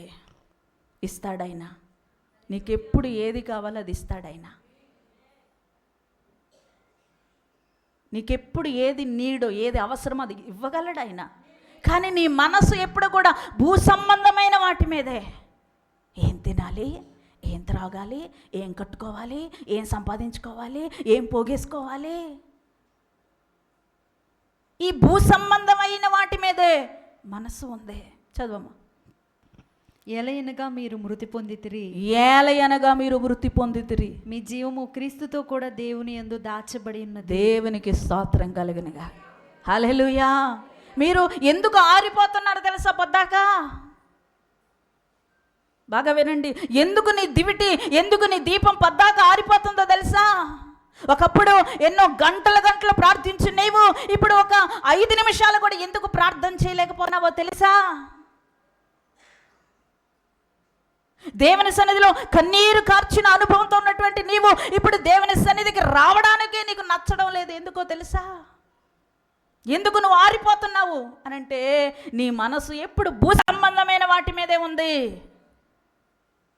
పైనున్న వాటి మీదకి నీ మనసును, అక్కడ మనకు ఒక రాజ్యం ఉంది, అక్కడ నా ప్రభు ఉన్నాడు, నా కొరకు ఒక స్థలాన్ని ఆయన సిద్ధపరుస్తున్నాడు, నేను అక్కడికి తిరిగి వెళ్ళాలి, ఆ మహిమ దేహాన్ని నేను ధరించుకోవాలి. హల్లెలూయా. వీటి కొరకు సిద్ధపాటు ఉంది. ఎప్పుడైనా అసలు ఆలోచించావా? ఎప్పుడంతా కూడా పెళ్ళి ఇల్లు పిల్లలు ఉద్యోగాలు సంపాదన అప్పులు వ్యాపారాలు కానీ అయ్యో నేను పర సంబంధమైనటువంటి మనిషినే, పరలోక పౌరసత్వం కలిగినటువంటి దాననే, నేను అక్కడికి తిరిగి వెళ్ళాలి, నా పౌరసత్వాన్ని నేను కాపాడుకోవాలి, పైన వాటిని వెతకాలి. వెతికే అనుభవంలో ఉన్నావా? అందుకే ఆరిపోతున్నావు పద్దాక. నీ మనసంతా డబ్బు మీదే, నీ మనసంతా ఇళ్ళు మీదే, నీ మనసంతా బంగారం మీదే, నీ మనసంతా ఈ లోకం మీదే ఉంది. భూ సంబంధమైన వాటి మీదే నీ మనసు ఉండేట కారణం చేత నువ్వు ఆరిపోతున్నావు. జాగ్రత్త. హల్లెలూయా, హల్లెలూయా, హల్లెలూయా. ఫాస్ట్గా రెండోది కూడా చూద్దాం. రోమిలకు రాసిన పత్రిక 8వ అధ్యాయం 5వ వచనం. ఫాస్ట్గా 8:5. శరీరానుసారులు శరీర విషయముల మీద మనస్సునుతురు, ఆత్మానుసారులు ఆత్మ విషయముల మీద మనస్సునుతురు. ఎందుకు నువ్వు ఆరిపోతున్నావు? శరీరానుసారముగా నువ్వు ఉంటున్నావు కాబట్టి. శరీరానుసారులు శరీర సంబంధమైన వాటి మీద మనస్సు ఉంచుతారు, ఆత్మానుసారులు ఆత్మానుసారంగా ఉంటే నీ దీపం ఎప్పుడు కూడా ఎలా ఉంటుందంట? వెలుగుతూ ఉంటుంది. కానీ నువ్వు ఏ విధంగా ఉన్నావంటే శరీరానుసారమైనటువంటి రీతిలో నువ్వు ఆలోచిస్తున్నావు. ఒక అన్యుడు, ఒక శరీర సంబంధమైనటువంటి వ్యక్తి ఏ విధంగా ఆలోచిస్తున్నావో నీవు కూడా అలాగే ఆలోచిస్తున్నావు. హల్లెలూయా, హల్లెలూయా.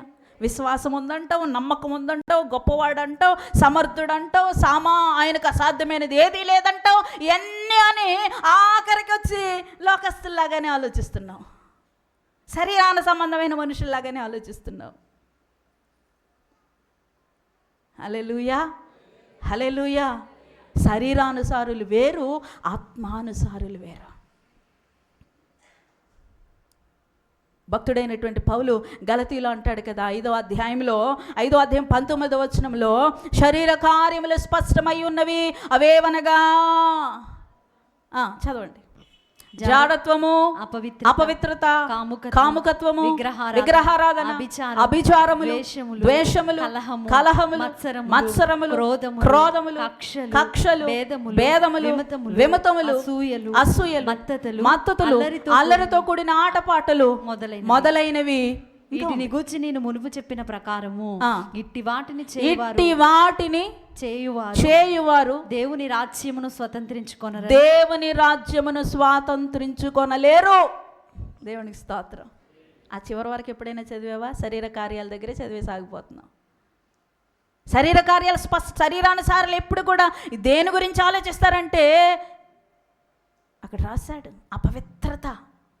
అపవిత్రమైన మనసు కలిగి ఉంటారు, వ్యభిచార మనసు కలిగి ఉంటారు, క్రోధం ఉంటుంది, వాళ్ళు కక్షలు ఉంటాయి, భేదాలు ఉంటాయి, విమతాలు ఉంటాయి, అసూయలు ఉంటాయి, మద్దతులు ఉంటాయి, అల్లరితో కూడిన ఆటపాటలు, మోసం చేసే మనసు ఉంటుంది వాళ్ళకి, ప్రేమ ఉండదు వాళ్ళలో. ఇలాంటి శరీర కార్యాలన్నీ కలిగి ఉంటారు శరీరానుసారులు. కాబట్టి చెప్తుంది, ఇట్టి వాటిని చేయవారు దేవుని రాజ్యాన్ని స్వాతంత్రించుకోలేరు. అందుకే ఆరిపోతుంది నీ దివిటి పద్దాక.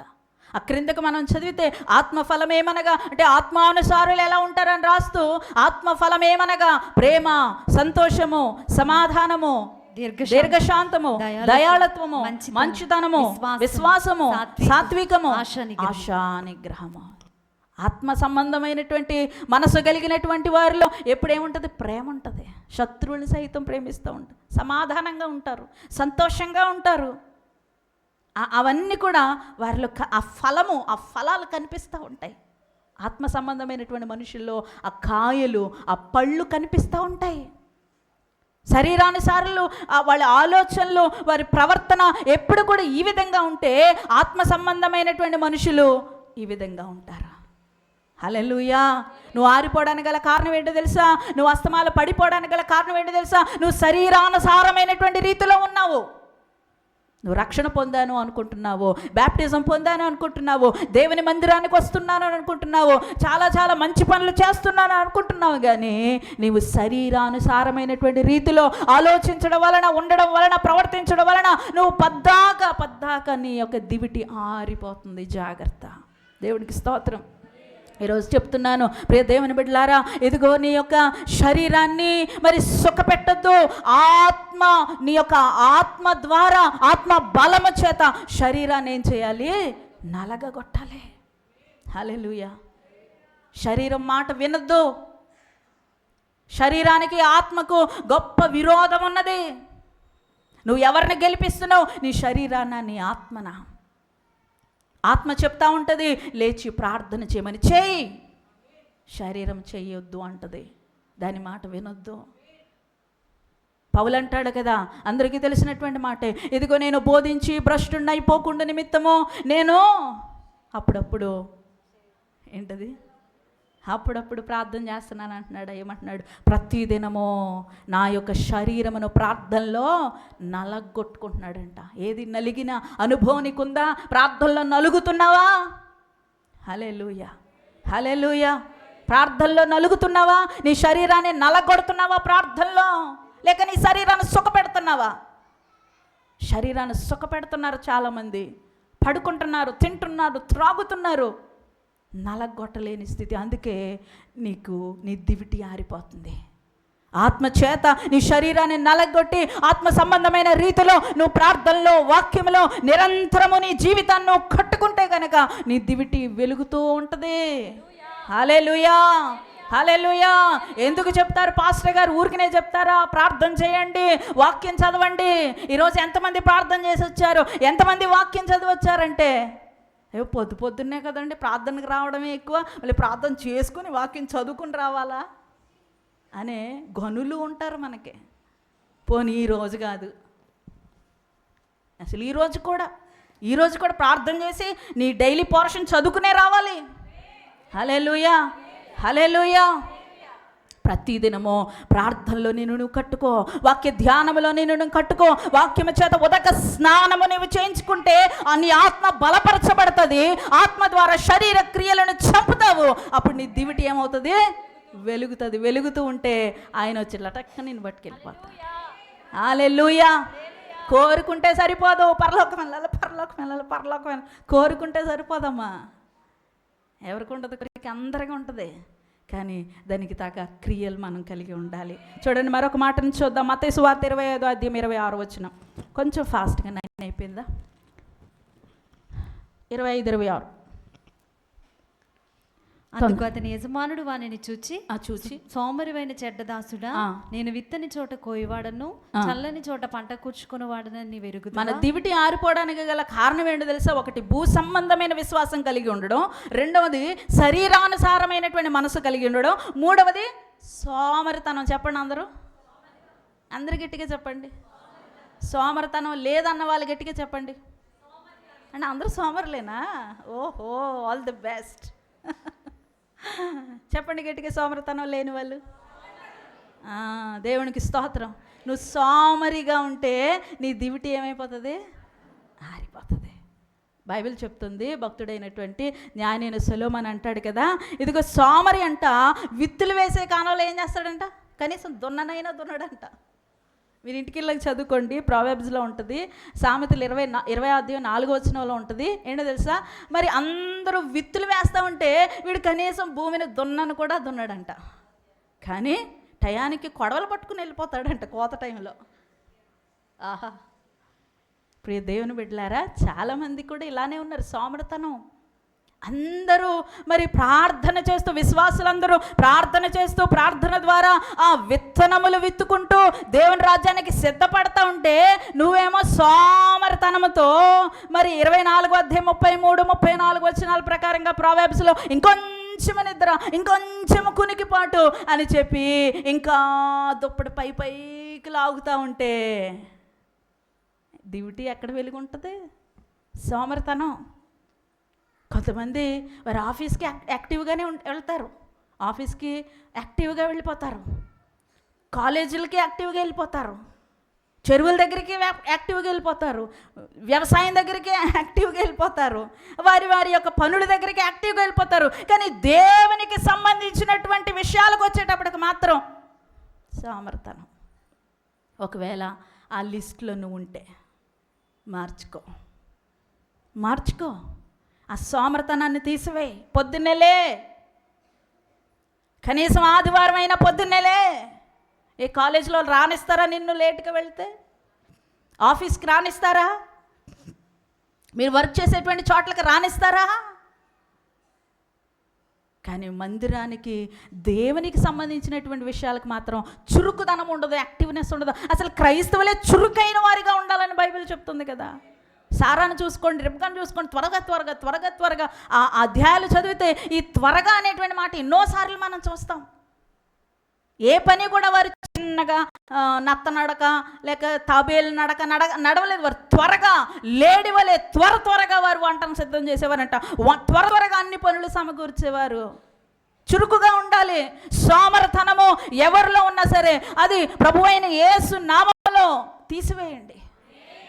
ప్రభు, ఆ సోమరితనం తీసివేయండి నాలో అని అడగండి.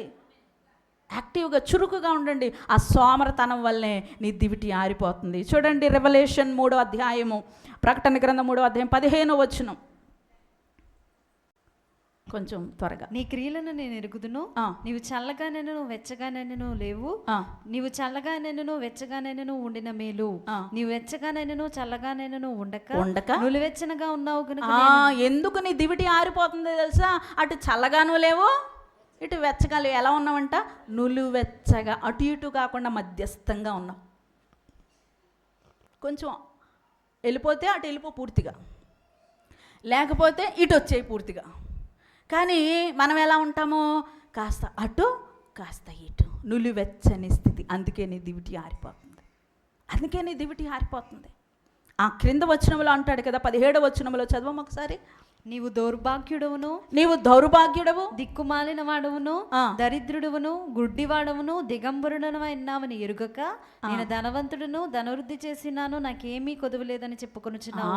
చాలా మందిలో ఈ ధీమా అండి. ఏంటి ఒరిజినాలిటీ ఏంటంట? దిక్కుమాలిన వాడవు, దౌర్భాగ్యుడవు, దరిద్రుడవు, గుడ్డివాడవు, దిగంబరుడవై ఉన్నావని ఎరుగక ఏమంటున్నా? నేను ధనవంతుణ్ణి, నేను ధనవృద్ధి చేసి ఉన్నాను, నాకేమీ కొదువలేదనే ధీమా ఈ రోజున చాలా మంది. ఏంటో తెలుసా? నేను రక్షణ పొందేశానులే అనే ధీమా, నేను బ్యాప్టిజం పొందేశానులే అనేటువంటి ధీమా, నాకు అన్నీ తెలుసులే, ఇక నేను ప్రార్థన చేయక్కర్లేదులే, నేను గుడికి వెళ్ళక్కర్లేదులే, నేను సహవాసం కలిగి ఉన్న అనే ధీమా, నాకు అన్నీ తెలుసు అనేటువంటి ధీమాలో చాలామంది ఉన్నారు. కానీ ఒరిజినాలిటీ ఏంటి? బైబిల్ చెప్తుంది, నీవు దరిద్రుడవు, నువ్వు దౌర్భాగ్యుడవు, గుడ్డివాడవు, ఇలాంటి స్థితిలో ఉన్నావని ఒప్పుకోవాలి దేవుని సన్నిధిలో. ఇక నాకు చాలు, ఈ భక్తి చాలు, అన్నీ నేను నేర్చేసుకున్నాను, అన్నీ నేను తెలిసేసుకున్నాను అనేటువంటి ధీమాలో ఉండి చాలామంది ఆరిపోతున్నారు. హల్లెలూయా. ఈరోజు మరి 7 ప్రశ్నలు మనం నేర్చుకున్నాం ఈ 10 మంది కన్యకల దగ్గర నుంచి. పరలోకం, నరకం ఎలా ఉంటుంది, ఎప్పుడు వెళ్తాం మనం, ఎప్పుడు వస్తాడు, ఎలా వస్తాడు, ఎందుకు ఆయన ఆలస్యం చేస్తున్నాడు, ఎవరు వెళ్తారు పరలోకం, ఆఖరిగా ఎందుకు మన దివిటీలు ఆరిపోతున్నాయి. ఎందుకు ఆరిపోతున్నాయి?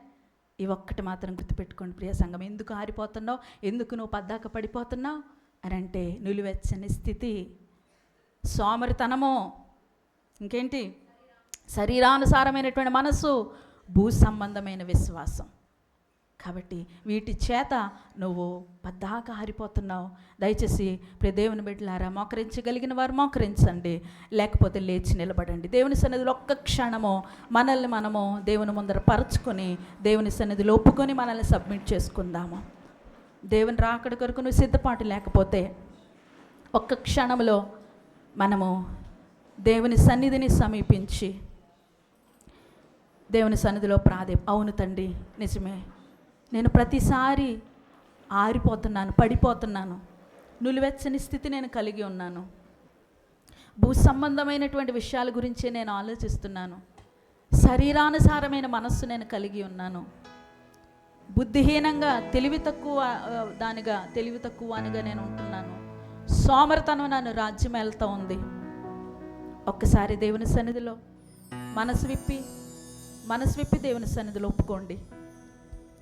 ఇవ్వబడిన చక్కని అవకాశం ఇది. ఒక్క 2 నిమిషాలు దేవుని సన్నిధిలో అడగండి.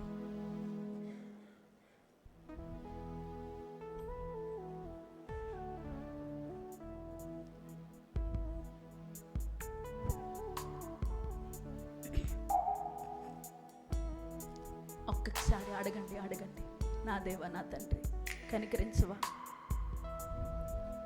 సహాయం చేయవా, పరిశుద్ధాత్మ నాకు సహాయం చేయవా. దావీదుని జిగట గల దొంగ ఊబిలో నుంచి,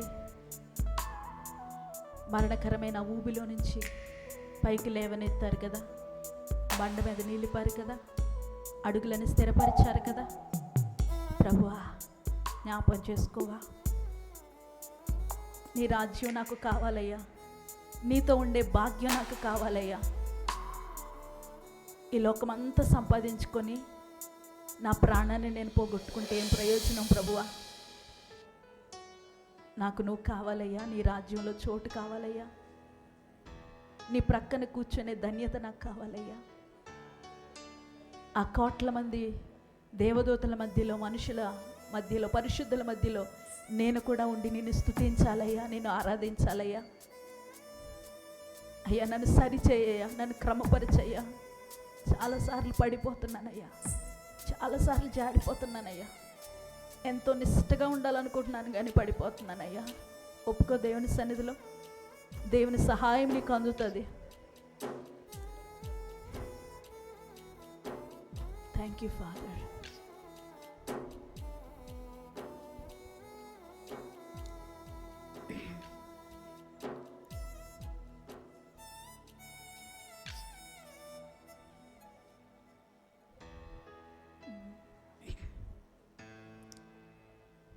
గ్లోరీ. ప్రియ యేసు రాజా, నీ రాక కొరకై నేనెదురు చూచుచుంటేను. ప్రియ యేసు రాజా, నీ రాక కొరకై నేనెదురు చూచుచుంటేను. నా ఆశ తీర నా కన్నులార, నా ఆశ తీర నా కన్నులార, నేనెప్పుడు నిన్ను చూతునో,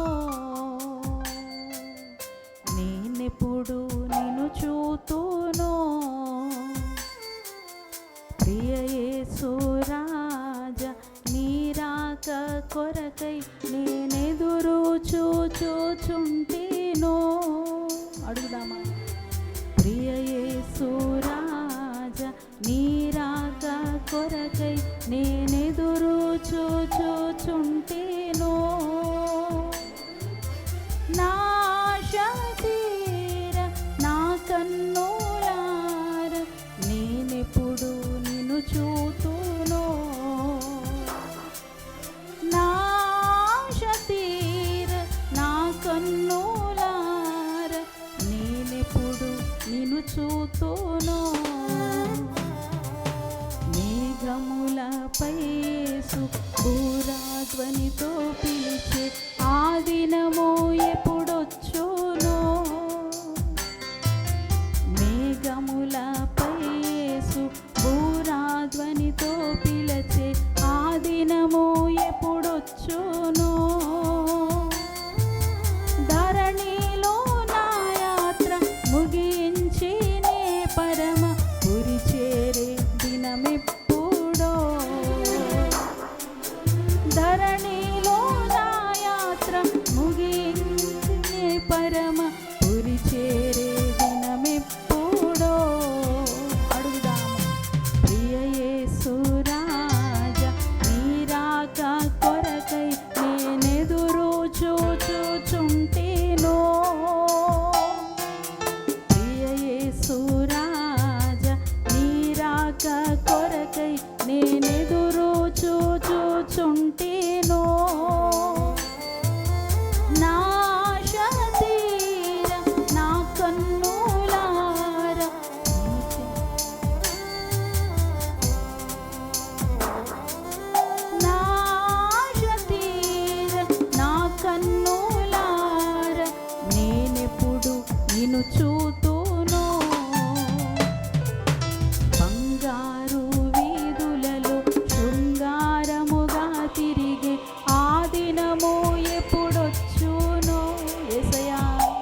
వచ్చును. పండెండ్రు గుమ్మముల పట్టణములో నా ప్రభుతో హర్షించే దినమెప్పుడో. పండెండు గుమ్మముల పట్టణము నా ప్రభుతో హర్షించే దినమెప్పుడో. ప్రియ యేసు రాజా నీ రాక కొరకై నేనెదురు చూచుచుంటేనో. ప్రియ యేసు రాజా నీ రాక కొరకై నేనెదురు చూచుచుంటేనో. నా ఆశ తీర నా కన్నులార నేనెప్పుడు నిన్ను చూతునో. నా ఆశ తీర నా కన్నులార నేనెప్పుడు నిన్ను చూతునో. నా ఆశ తీర నా కన్నులార నేనెప్పుడు నిన్ను చూతునో. అడుగుదామా?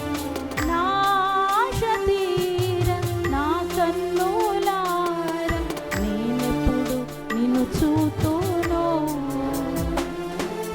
నా ఆశ తీర నా కన్నులార నేనెప్పుడు నిన్ను చూతునో. ప్రియ యేసు రాజా నీ రాక కొరకై నేనెదురు చూచుచుంటేనో. ప్రియ యేసు రాజా నీ రాక కొరకై నేనెదురు చూచుచుంటేనో. నా ఆశ తీర నా కన్నులార నేనెప్పుడు నిన్ను చూతునో.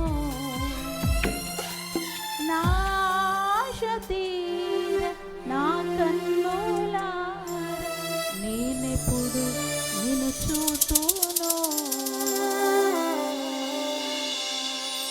అవును తండ్రి, నేను చూసే రోజు ఎప్పుడు వస్తుందో ప్రభు. అప్పటి వరకు మమ్మల్ని సిద్ధపరిచి ఉంచండి, క్రమపరచండి. మా దివిటీలు వెలుగుతూ ఉండనివ్వండి అయ్యా. ఆరిపోయే జీవితం మాకొద్దు ప్రభు. నులివెచ్చని స్థితి మాకొద్దయ్యా ప్రభు. సమర్పించుకుంటున్నాము, మేమందరము నీకు సమర్పించుకుంటున్నాము. వెలిగించని వారిని వెలిగించండి, వెలిగింపబడిన వారిని వెలుగుచూ ఉండనివ్వండి. నీ రాకడ పర్యంతరము నీ భద్రత కాపుదల మాకు ఇవ్వమని యేసు నామములో ప్రార్థిస్తున్నాము తండ్రి. ఆమేన్. అందరికీ వందనాలు. కూర్చో.